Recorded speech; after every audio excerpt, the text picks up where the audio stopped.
There is a plant growing across South America that is 300 times sweeter than sugar. 0 calories, 0 glycemic impact. Indigenous communities have used it safely for over 1,000 years. Japanese food companies adopted it in the 1970s. Yet America banned it for 17 years. The artificial sweetener industry generates billions of dollars annually selling laboratory chemicals. Meanwhile, this plant grows in a backyard pot. By the end of this video, you will understand exactly why a $90 billion industry spent decades making sure you never learn this plant's name and how you can grow it yourself for the price of a coffee. Welcome back to Garden Explained with Harry. Click that subscribe button. Now let us begin. Walk into any pharmacy today, look at the diabetes section. The shelves stretch longer every year. More glucose monitors, more insulin pens, more medications with names you cannot pronounce. Global diabetes cases have quadrupled since 1990. Over 800 million adults now live with this disease. The world spent more than $1 trillion on diabetes treatment in 2024 alone. That is 12% of all global health spending. 1 of every 8 deaths from non-communicable diseases traces back to obesity. The global sugar market sits at $70 billion annually. And while all of this unfolds, a solution has existed for centuries. Hidden, suppressed, deliberately ignored. In the highlands of Paraguay, along the border with Brazil, the Guarani people have cultivated a small green herb for over 1,000 years. They call it ka'ahe'e. In their language, it means sweet herb. The name fits perfectly. A single leaf placed on your tongue delivers sweetness that lasts for an hour. The Guarani did not use this plant merely for taste. They understood something far more important. This herb helped regulate blood sugar. It was diabetes medicine before diabetes became a modern epidemic. 500 years of traditional knowledge, 0 documented health problems, 0 side effects. Just a plant that grew wild in the forest and made everything it touched impossibly sweet. In 1887, a Swiss botanist named Moises Santiago Bertoni was exploring the eastern forests of Paraguay. He served as director of the College of Agriculture in Asunción. Local Guarani guides introduced him to a plant they considered sacred. Bertoni later wrote about this encounter. He described placing the smallest particle of leaf in his mouth and being surprised by the strange and extreme sweetness contained within. A fragment only a few square millimeters in size, he noted, suffices to keep the mouth sweet for an hour. Bertoni gave this plant its scientific name, Stevia rebaudiana. He documented everything, the growing conditions, the traditional uses, the remarkable properties. His research papers circulated through European scientific journals. Western science officially knew about this plant by 1899. Then nothing happened for decades. In 1931, 2 French chemists finally isolated the compounds that give this plant its sweetness. They identified molecules called steviol glycosides. These compounds are 250 to 300 times sweeter than table sugar. But here is what makes them truly remarkable. Human bodies cannot metabolize these glycosides. They pass through your system completely unchanged. No calories absorbed, no blood sugar spike, no insulin response. The sweetness is real. The metabolic impact is 0. The French chemists published their findings, the scientific community took note, and then, once again, nothing happened. The knowledge sat in journals. The plant remained obscure. 4 more decades passed. Let me explain the science in terms you can visualize. Imagine a key that fits perfectly into a lock on your tongue. The lock is a sweetness receptor. When sugar fits into this lock, your brain registers sweet. But sugar is a small key. It fits loosely. You need a lot of it to trigger a strong response. Now imagine a key 300 times larger. It fits the same lock but fills every groove perfectly. The response is overwhelming. That is what steviol glycosides do. They trigger your sweetness receptors with incredible efficiency. But unlike sugar, these molecules are too large and too stable for your digestive enzymes to break apart. Your body cannot convert them into energy. They deliver sensation without consequence. The compound is also heat stable. It does not break down when you cook with it. It is pH stable. Acids and bases do not destroy it. It does not ferment. Bacteria cannot feed on it. This means no tooth decay, no cavities. The perfect sweetener exists in nature. It requires no laboratory, no chemical synthesis, no industrial processing, just a leaf from a plant that self-propagates in almost any warm climate. In 1970, something remarkable happened in Japan. The Japanese government grew increasingly concerned about artificial sweeteners. Studies suggested links between saccharin and cancer. Japanese regulators responded decisively. They banned or strictly restricted synthetic sweeteners across the country. Food manufacturers faced a crisis. They needed alternatives. They found the answer in Paraguay. A consortium of Japanese food companies began importing stevia. They refined extraction techniques and they standardized production. By 1988, stevia products represented 41% of the entire Japanese sweetener market. Not a niche health food, not a specialty item. 41% of all potent sweeteners consumed in one of the world's largest economies came from this single plant. Japanese consumers drank stevia-sweetened beverages. They ate stevia-sweetened snacks. They cooked with stevia at home. No health crisis emerged. No epidemic of side effects. Just decades of safe, widespread use by tens of millions of people. Now consider what happened in America during the exact same period. In the mid-1980s, stevia was gaining traction in the United States natural foods industry. Health food stores carried stevia-sweetened teas. Weight loss products featured stevia extracts. Small companies built businesses around this remarkable plant. The future looked promising. Then everything changed. In 1991, someone filed a trade complaint with the Food and Drug Administration. The complaint arrived anonymously. No name attached, no organization identified, just an accusation that stevia was unsafe. The FDA reviewed that anonymous complaint. They did not conduct extensive research. They did not consult the decades of Japanese safety data. They did not examine the centuries of indigenous use. Instead, they issued an import alert. Stevia was banned from entering the United States. The justification rested on a single category of study. Researchers had given laboratory rats enormous doses of stevia extract and found DNA mutations. What the Food and Drug Administration did not publicize was the dosage involved. The amounts given to those rats would be equivalent to a human drinking thousands of cups of stevia-sweetened beverages every single day. No human could physically consume that quantity. The study design guaranteed a negative result. Meanwhile, for centuries, the Guarani people had consumed stevia daily without showing any side effects whatsoever. The timing of this ban deserves scrutiny. In 1985, 6 years before the stevia ban, a company called Sunrider International imported stevia into the United States. The response was immediate and aggressive. Apparently prompted by protests from NutraSweet Company, the maker of aspartame, the United States Department of Agriculture forced Sunrider to destroy its entire stevia supply. They burned it. They called the product adulterated. NutraSweet had recently acquired an extremely lucrative patent on aspartame. That patent generated billions in revenue. A naturally occurring plant that anyone could grow threatened that entire business model. No patent would be awarded to something found in nature. The makers of NutraSweet, which at the time was owned by Monsanto, formally requested that the Food and Drug Administration require extensive testing of stevia extracts. The sugar industry joined the effort. They had their own ulterior motive. Stevia would impact their market share. They lobbied against approval. Two of the most powerful food industry forces in America aligned against a plant that indigenous communities had used safely for a millennium. The suppression went beyond import restrictions. The FDA targeted companies that tried to petition for stevia approval. Celestial Seasonings, the herbal tea company, submitted paperwork seeking generally recognized as safe status for stevia. The FDA refused to process their petition. Traditional medicinals tried as well. The American Herbal Products Association presented studies. Even Lipton, one of the largest tea companies in the world, attempted to provide safety data.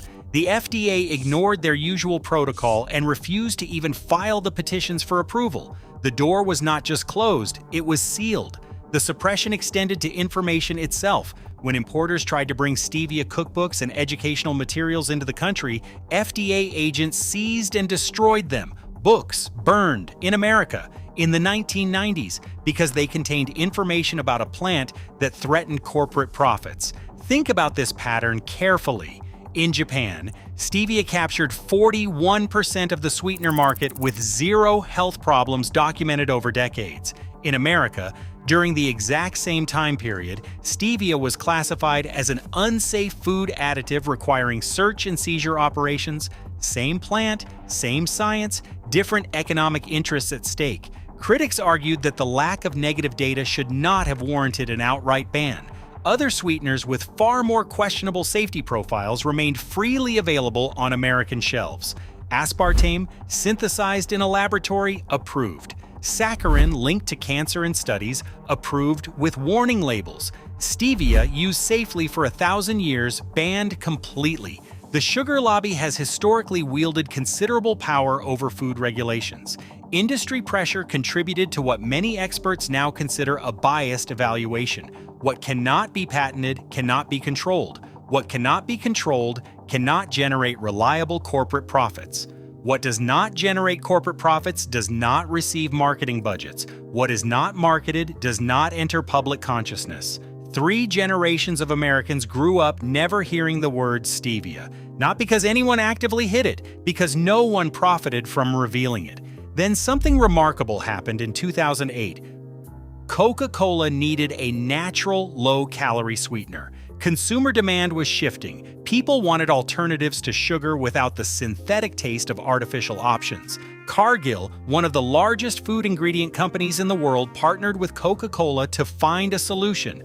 They identified Rebiana, a purified component of stevia, as their candidate. Coca-Cola filed 24 patent applications related to this ingredient, 24 separate patents on processes to extract and refine what the Guarani had been using freely for centuries. As soon as Coca-Cola and Cargill were ready to commercialize stevia, the FDA miraculously produced research it could believe in.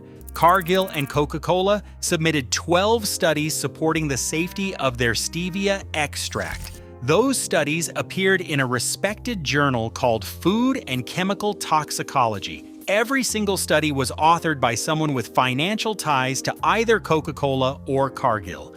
The same plant that had been unsafe for 17 years was suddenly, instantly safe. In 2008, the FDA granted generally recognized as safe status to highly purified stevia extracts. The ban was effectively over. But notice what was approved. Not the plant, not the leaves that the Guarani had chewed for 1,000 years, only the processed, patented corporate extract. Cargill launched a product called Truvia. The marketing was brilliant. Natural sweetener from the stevia leaf. Images of green plants and natural goodness. What the marketing did not emphasize was the actual composition. Rebiana makes up less than 1% of each Truvia packet. Although the company website claims the sweetener is retrieved from the stevia leaf by soaking it in water, the patent held by Coca-Cola reveals the truth. It takes 40 steps to extract the desired molecule, 40 industrial processes to isolate 1% of the final product. The deception did not go unnoticed. In 2014, Cargill settled a class action lawsuit alleging false and misleading advertising. The settlement cost $6.1 million, a small price for a product that became the second best-selling sugar substitute in America, behind only Splenda. Here is the bitter irony. The Guarani people, whose traditional knowledge made all of this possible, have never been consulted or compensated in any way. Their sacred plant appears in corporate marketing materials. Images of indigenous traditions decorate packaging. But the Guarani see nothing from the billions in profits. As one community leader stated, these companies took our traditional knowledge and are using it to make vast profits. Paraguay, where stevia originated, grows fewer than 6,000 acres annually. China now produces 80% of the world's stevia crop. The knowledge belonged to the Guarani. The profits belong to multinational corporations. By 2013, 47% of Americans had a stevia-containing product in their homes. Almost none of them knew the plant came from Guarani land. The regulatory situation today remains absurd. In the United States, extracts of certain high-purity steviol glycosides have generally recognized as safe status, but stevia leaf itself, the actual plant, does not have FDA approval for use in food. Whole leaf stevia and crude stevia extracts remain subject to import alerts. They are not permitted for use as sweeteners. Read that again. You can buy a packet of processed 40-step extracted stevia product that contains less than 1% stevia at any grocery store. But the actual leaf that indigenous communities have consumed safely for 1,000 years is still regulated by the FDA. The plant is controlled. The corporate extract is approved. The global stevia market stands at $930 million in 2025. Projections suggest it will reach $1.56 billion by 2030. That sounds impressive until you compare it to sugar's $70 billion market. Stevia represents less than 2% of sugar's value. The suppression worked. But here is what the industry does not want you to understand. You do not need their packets. You do not need their 40-step extraction process. You do not need their corporate version of a plant that grows wild in South American forests.